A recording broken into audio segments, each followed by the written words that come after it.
Chapitre 39. Sais-tu quand les chèvres sauvages font leurs petits? Observes-tu les biches quand elles mettent bas? Comptes-tu les mois pendant lesquels elles portent, et connais-tu l'époque où elles enfantent? Elles se courbent, laissent échapper leur progéniture, et sont délivrées de leur douleur. Leurs petits prennent de la vigueur et grandissant en plein air, ils s'éloignent et ne reviennent plus auprès d'elles. Qui met en liberté l'âne sauvage, et l'affranchit de tout lien? J'ai fait du désert son habitation, de la terre salée sa demeure. Il se rit du tumulte des villes, il n'entend pas les cris d'un maître. Il parcourt les montagnes pour trouver sa pâture, il est à la recherche de tout ce qui est vert. Le buffle veut-il être à ton service? Passe-t-il la nuit vers ta crèche? L'attaches-tu par une corde pour qu'il trace un sillon? Va-t-il après toi briser les mottes des vallées? Te reposes-tu sur lui, parce que sa force est grande? Lui abandonnes-tu le soin de tes travaux? Te fies-tu à lui pour la rentrée de ta récolte? Est-ce lui qui doit l'amasser dans ton air? L'aile de l'autruche se déploie joyeuse, on dirait l'aile, le plumage de la cigogne.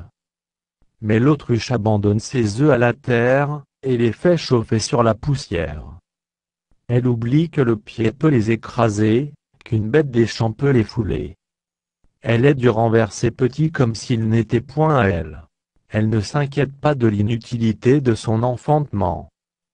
Car Dieu lui a refusé la sagesse, il ne lui a pas donné l'intelligence en partage.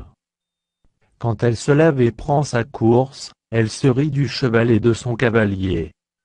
Est-ce toi qui donnes la vigueur au cheval, et qui revêt son cou d'une crinière flottante? Le fais-tu bondir comme la sauterelle? Son fier hennissement répand la terreur. Il creuse le sol et se réjouit de sa force, il s'élance devant des armes.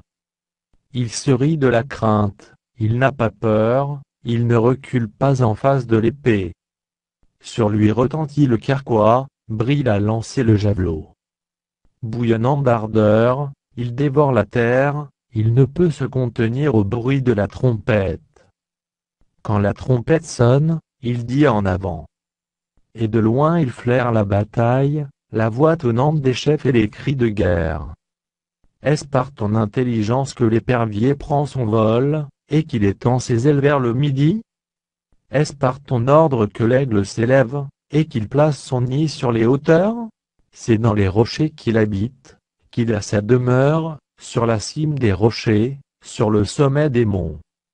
De là il épie sa proie, il plonge au loin les regards.